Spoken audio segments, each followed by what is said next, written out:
Legends of Runeterra. This League of Legends spin-off turns the MOBA's champions into powerful cards, adapting their playstyle to a CCG. It's an aggressive game where summoned followers and champions attack immediately rather than waiting the traditional turn as is only polite, but it's not a brain-dead one. The Oracle's Eye, which shows you future board states after a certain attack phase or spell has resolved, is a necessary feature. What makes people really like Legends of Runeterra though, is the generous reward system it has in place of booster packs. Faeria. Faeria plays out on a hex-based board that starts entirely blank.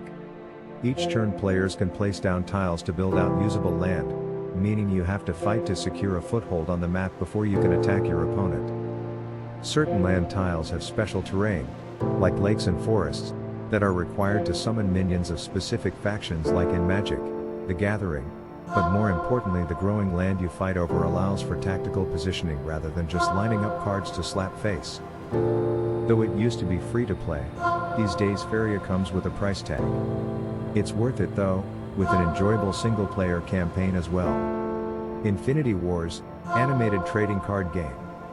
Nothing to do with the Avengers. Infinity Wars is a CCG with combat mechanics similar to Hearthstone but where players take their turns simultaneously, meaning you'll do less waiting around as the rope burns down.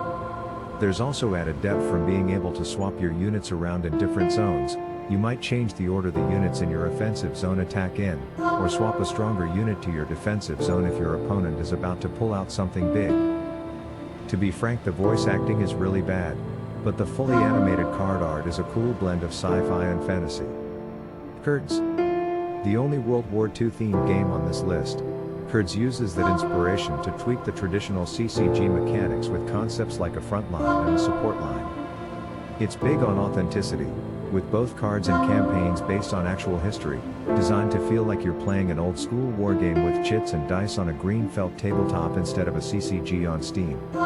Gwent. Gwent is nothing like Hearthstone and has no roots in Magic, the Gathering. Instead, it's a game about bluffing and timing, every match a best of 3 rounds where you try to end each round with a higher point total than your opponent. Though it started life as a minigame in The Witcher 3 lifted from Kendo tier, Gwent has taken on a life of its own, developing into something quite different to the game Geralt played. Now it's got strategic depth, and you might face one deck based on using soldiers to crew ships and siege weapons so they become more effective engines for increased points, or one where monsters spread small amounts of damage across your cards to feed their bloodthirst. All of the cards look gorgeous too, especially the animated premium ones. Eternal looks and feels a lot like Hearthstone in practice, but brings back things like instant cards that can be played during your opponent's turn, mana cards with specific colors for each faction, decks with any number of factions mixed, and declaring which of your minions will attack and then letting your opponent choose their own blockers. The key here is Eternal has managed to make all these things quicker and more satisfying than most other digital CCGs that try them, not sacrificing depth for accessibility.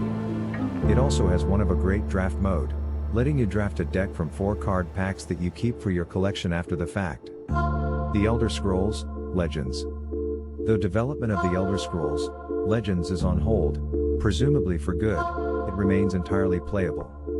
By separating play into 2 mechanically distinct lanes, it gains some complexity without becoming as headache-inducing as Artifact, and the rune system, which gives players an extra card for every 5 health they lose, makes comebacks a constant threat. Its familiar setting is a huge bonus too. Later expansions filled it with cards themed around the most interesting bits of the Elder Scrolls, like Isle of Madness and its Shiving Isles cards, some of which split in 2 when drawn. There are narrative single-player campaigns too, which are essential for fans of the RPGs. The Horus Heresy, Legions. This one is specifically for Warhammer 40,000 Tragics, and not just the kind who read 40k novels, but also the spin-off prequel series set 10,000 years before those during the war called the Horus Heresy. Magic, the Gathering Arena.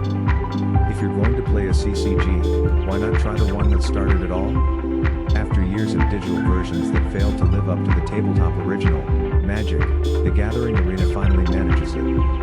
Though it's more complicated than Hearthstone, with land cards to tap for mana and turns divided into interruptible phases, that complexity makes surprising synergy and mid-match turnarounds not only possible but commonplace. When you lose to some new combo play you didn't even know was possible, it's impressive rather than frustrating.